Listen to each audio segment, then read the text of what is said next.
भारतीय नागरिक सुरक्षा संहिता 2023 की धारा 451, जो जब बंधपत्र जब्त कर लिया गया हो तो प्रक्रिया procedure when bond has been forfeited से संबंधित है।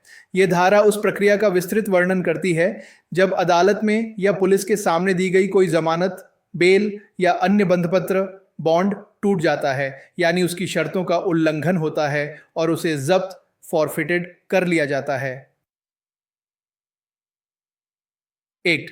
बंधपत्र जब्त होने पर कार्रवाई बेन, जहां ए इस संहिता के अधीन उपस्थिति के लिए या न्यायालय के समक्ष संपत्ति पेश करने के लिए कोई बंधपत्र है और उस न्यायालय को या किसी ऐसे न्यायालय को जिसे मामला बाद में स्थानांतरित किया गया है, यह संतोषजनक रूप से साबित हो जाता है कि बंधपत्र जब्त कर लिया गया है, या बी इस संहिता के अधीन किसी अन्य बंधपत्र के संबंध में उस न्यायालय को जिसके द्वारा बंधपत्र लिया गया था या किसी ऐसे न्यायालय को जिसे मामला बाद में स्थानांतरित किया गया है या किसी प्रथम श्रेणी मजिस्ट्रेट के न्यायालय को यह संतोषजनक रूप से साबित हो जाता है कि बंधपत्र जब्त कर लिया गया है। बी कोई अन्य प्रकार का बंधपत्र, यदि संहिता के तहत दिया गया कोई अन्य प्रकार का बंधपत्र टूट गया है, जैसे अच्छे व्यवहार का बंधपत्र, यह उस अदालत को जिसने बंधपत्र लिया था या मामला हस्तांतरित होने पर किसी अन्य अदालत को या किसी भी प्रथम श्रेणी मजिस्ट्रेट के न्यायालय को संतोषजनक रूप से साबित हो जाता है। ओ न्यायालय की कार्रवाई, बंधपत्र जब्त होने का कारण लिखित में दर्ज किया जाएगा। न्यायालय उस बंधपत्र से बाध्य किसी भी व्यक्ति जैसे अभियुक्त या जमानतदार को बंधपत्र में लिखी गई जुर्माने की राशि चुकाने के लिए कहेगा, या उस व्यक्ति से यह कारण बताने के लिए कहेगा कि वह जुर्माना क्यों नहीं चुकाना चाहता चाहिए। ओ स्पष्टीकरण, जमानत के लिए दिया गया बंधपत्र उपस्थिति या संपत्ति पेश करने वाला सिर्फ उसी अदालत तक सीमित नहीं होता जहां मामला शुरू हुआ था। यदि मामला बाद में किसी और अदालत में चला जाता है तो बंधपत्र की शर्तें उस नई अदालत में उपस्थिति संपत्ति पेश करने पर भी लागू होंगी। 2. जुर्माना वसूली की प्रक्रिया। 2. यदि पर्याप्त कारण नहीं बताया जाता है और जुर्माना नहीं चुकाया जाता है तो न्यायालय उसी तरह से उसे वसूल करने की कार्यवाही कर सकता है मानो ऐसा जुर्माना इस संहिता के अधीन उसके द्वारा अधिरोपित एक जुर्माना हो। परंतु जहां ऐसा जुर्माना चुकाया नहीं जाता है और उपरोक्त तरीके से वसूल नहीं किया जा सकता है तो जमानतदार के रूप में बंधित व्यक्ति जुर्माना वसूल करने का आदेश देने वाले न्यायालय के आदेश द्वारा 6 महीने तक की अवधि के लिए सिविल जेल में कारावास के लिए उत्तरदायी होगा। सरल शब्दों में, ओ जुर्माना वसूलने का तरीका। यदि बंधपत्र से बंधे व्यक्ति ने जुर्माने का भुगतान न करने का कोई उचित कारण नहीं बताया और जुर्माना नहीं चुकाया तो न्यायालय जुर्माने को वैसे ही वसूल करेगा जैसे वह स्वयं संहिता के तहत लगाया गया जुर्माना हो, जैसे संपत्ति कुर्क करके। ओ जमानतदार के लिए प्रावधान, यदि वसूली न हो पाए, यदि जुर्माने का भुगतान नहीं होता है और इसे ऊपर बताए गए तरीके से जैसे संपत्ति जब्त करके वसूल नहीं किया जा सकता है तो जमानतदार श्योरिटी को न्यायालय के आदेश द्वारा 6 महीने तक की अवधि के लिए सिविल जेल में भेजा जा सकता है। यह महत्वपूर्ण है कि यह सिविल जेल है, आपराधिक जेल नहीं।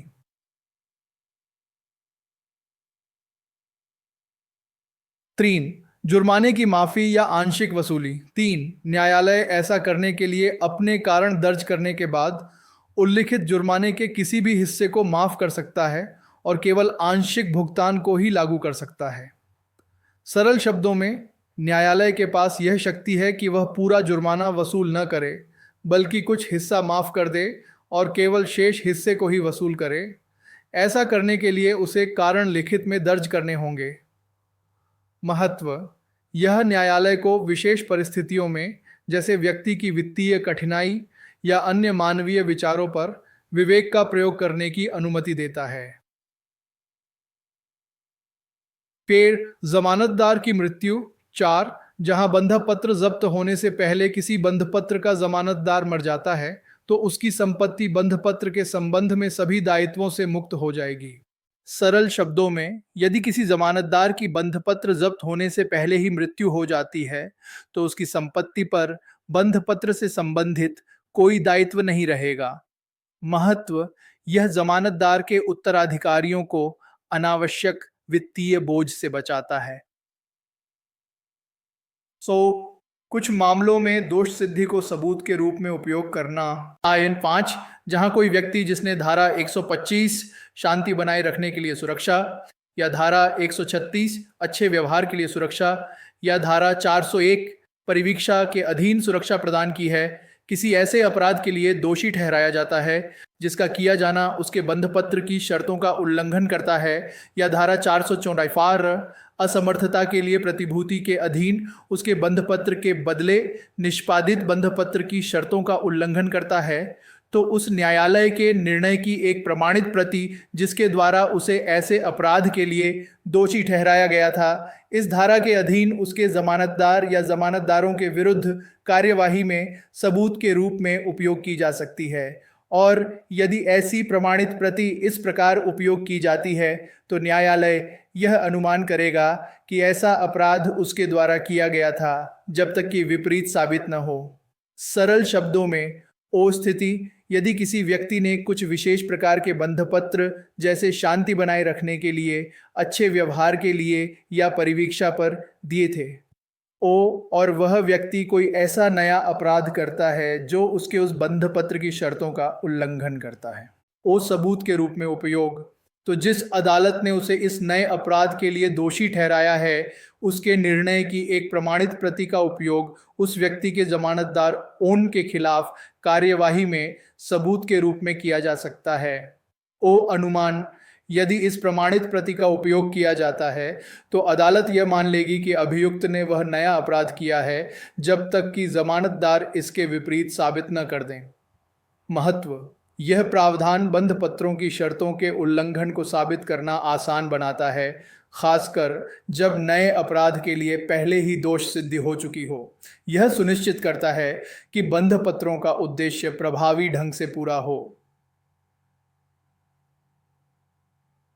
इस धारा का समग्र महत्व, धारा 400 बंधपत्रों के जब्त होने की स्थिति में एक विस्तृत और कठोर कानूनी प्रक्रिया स्थापित करती है। यह सुनिश्चित करती है कि बंधपत्रों की शर्तों का उल्लंघन करने पर वित्तीय और व्यक्तिगत परिणाम भुगतने पड़े, जिससे कानूनी प्रक्रियाओं में अभियुक्तों और जमानतदारों की जवाबदेही बनी रहे। यह न्यायालय को जुर्माने की वसूली और जमानतदारों को दंडित करने की शक्ति देती है, साथ ही कुछ मानवीय छूट और न्यायिक विवेक का प्रावधान भी करती है। भारतीय नागरिक सुरक्षा संहिता 2023 की धारा 442, जो बंधपत्र और जमानत बंधपत्र का रद्द होना, cancellation of bond and bail bond से संबंधित है। धारा 442, बंधपत्र और जमानत बंधपत्र का रद्द होना, यह धारा 441 बंधपत्र के जब्त होने की प्रक्रिया के प्रावधानों पर प्रतिकूल प्रभाव डाले बिना यह बताती है कि किसी बंधपत्र या जमानत बंधपत्र की शर्त का उल्लंघन होने पर उसे कैसे रद्द किया जाएगा और उसके क्या परिणाम होंगे। धारा 491 के प्रावधानों पर प्रतिकूल प्रभाव डाले बिना, जहां इस संहिता के अधीन किसी मामले में किसी व्यक्ति की उपस्थिति के लिए कोई बंधपत्र, बॉन्ड या जमानत बंधपत्र, बेल बॉन्ड है और किसी शर्त के उल्लंघन के कारण उसे जब्त कर लिया जाता है। ऐसे व्यक्ति द्वारा निष्पादित बंधपत्र के साथ साथ यदि कोई हो तो उस मामले में उसके एक या अधिक जमानतदारों द्वारा निष्पादित बंधपत्र भी रद्द हो जाएगा। और उसके बाद ऐसे व्यक्ति को उस मामले में केवल उसके अपने बंधपत्र पर रिहा नहीं किया जाएगा यदि पुलिस अधिकारी या न्यायालय, जैसा भी मामला हो जिसके समक्ष उपस्थिति के लिए बंधपत्र निष्पादित किया गया था, इस बात से संतुष्ट है कि बंधपत्र से बाध्य व्यक्ति द्वारा उसकी शर्त का पालन न करने का कोई पर्याप्त कारण नहीं था।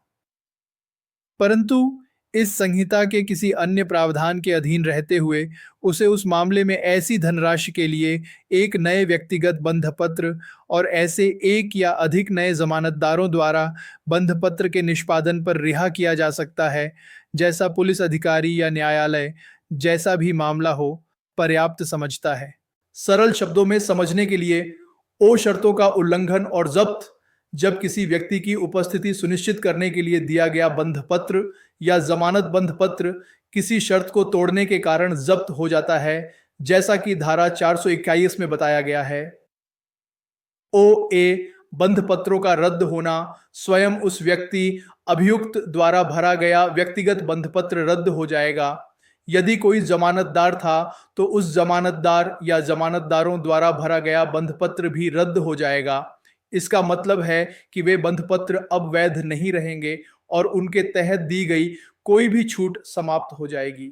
ओ बी केवल अपने बंध पत्र पर रिहाई नहीं, यदि पुलिस अधिकारी या न्यायालय जिसके सामने पेश होने के लिए बंध पत्र दिया गया था इस बात से संतुष्ट है कि व्यक्ति द्वारा बंध पत्र की शर्त का पालन न करने का कोई पर्याप्त कारण नहीं था, यानी उल्लंघन जानबूझकर था, तो उस व्यक्ति को उसी मामले में फिर से केवल उसके अपने व्यक्तिगत बंध पत्र पर रिहा नहीं किया जाएगा। इसका अर्थ है कि यदि उसे दोबारा जमानत चाहिए तो उसे जमानतदार पेश करने होंगे, परंतु नया बंध पत्र और जमानतदार हालांकि व्यक्ति को उस मामले में फिर भी रिहा किया जा सकता है, बशर्ते वह एक नया व्यक्तिगत बंध पत्र जिसमें नई राशि हो सकती है और एक या अधिक नए जमानतदारों द्वारा बंध पत्र भरे। यह पुलिस अधिकारी या न्यायालय के विवेक पर होगा कि वे नए बंध पत्र और जमानतदारों को पर्याप्त समझें। महत्व अनुशासन लागू करना। यह धारा सुनिश्चित करती है कि बंध पत्र की शर्तों का सम्मान किया जाए। यदि कोई व्यक्ति शर्तों का उल्लंघन करता है तो उसे पिछली शर्तों पर फिर से विश्वास नहीं किया जाएगा। पुनरावृत्ति को रोकना। यह अभियुक्तों को जानबूझकर बंध पत्र की शर्तों का उल्लंघन करने से हतोत्साहित करता है, क्योंकि उन्हें पता होता है कि इसके गंभीर परिणाम होंगे, जैसे केवल व्यक्तिगत बंध पत्र पर फिर से रिहा न होना। न्यायिक विवेक। यह न्यायालय पुलिस अधिकारी को यह आकलन करने का विवेक देती है कि क्या उल्लंघन के लिए कोई वैध कारण था। सुरक्षा। यह सुनिश्चित करती है कि अभियुक्त की भविष्य की उपस्थिति के लिए एक अधिक मजबूत सुरक्षा उपाय जैसे जमानतदार की आवश्यकता हो सकती है। संक्षेप में धारा 492 यह स्पष्ट करती है कि जब उपस्थिति के लिए दिया गया कोई बंध पत्र या जमानत बंध पत्र किसी शर्त के उल्लंघन के कारण जब्त हो जाता है तो वह बंध पत्र और जमानतदार का बंध पत्र रद्द हो जाता है। यदि उल्लंघन का कोई पर्याप्त कारण नहीं था तो दोषी को उसी मामले में फिर से केवल उसके अपने बंध पत्र पर रिहा नहीं किया जाएगा, बल्कि उसे नए बंध पत्र और संभवतः नए जमानतदारों के साथ ही रिहा किया जा सकता है। इस सब पाई करनी भारतीय नागरिक सुरक्षा संहिता 2023 की धारा 433 जो जमानतदार के दिवालिया होने या मृत्यु होने पर या जब बंध पत्र जब्त हो जाए तो प्रक्रिया procedure in case of insolvency और डेथ ऑफ श्योरिटी और when a bond is forfeited से संबंधित है।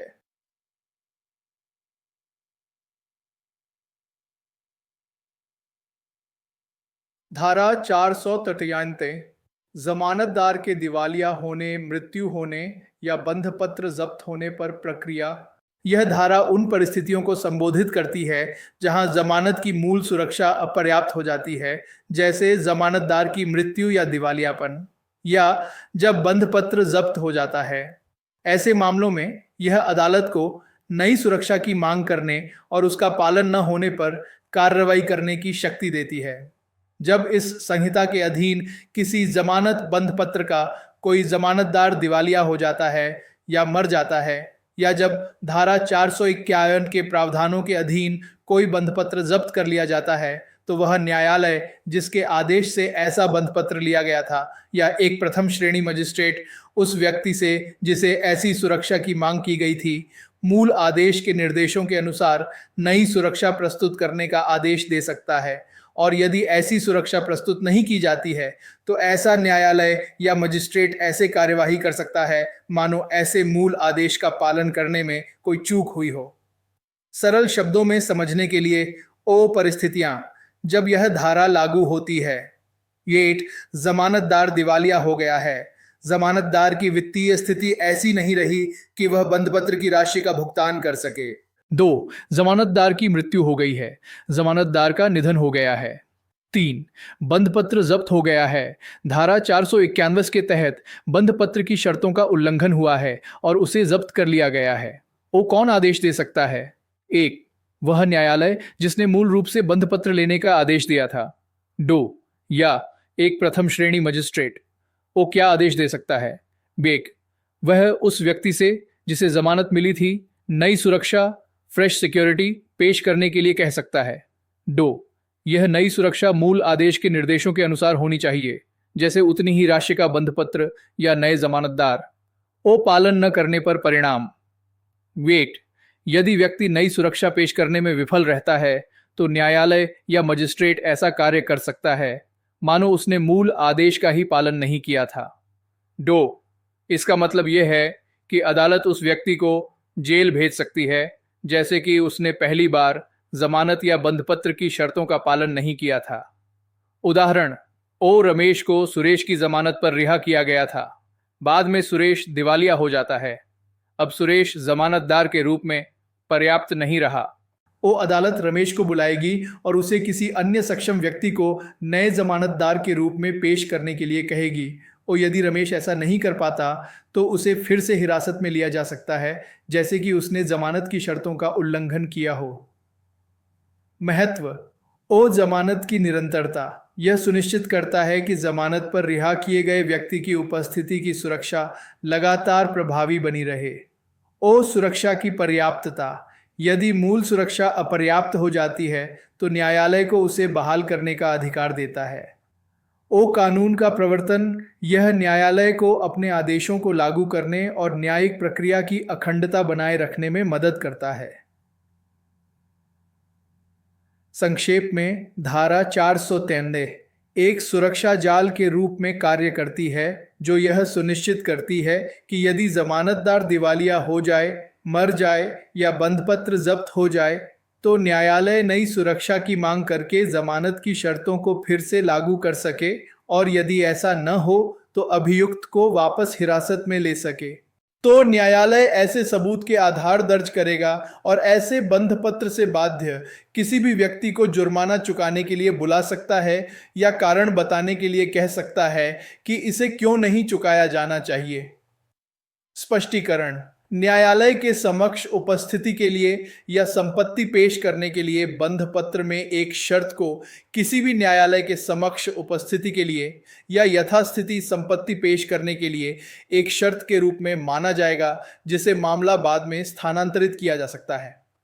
सरल शब्दों में समझने के लिए, ओ बंधपत्र कब जब्त होता है? ए, उपस्थिति या संपत्ति पेश करने का बंधपत्र, यदि किसी ने अदालत में अपनी या किसी संपत्ति की उपस्थिति सुनिश्चित करने के लिए बंधपत्र दिया था और वह इसकी शर्तों का उल्लंघन करता है, यह उस अदालत या किसी अन्य अदालत में साबित हो जाता है जिसे बाद में मामला हस्तांतरित किया गया।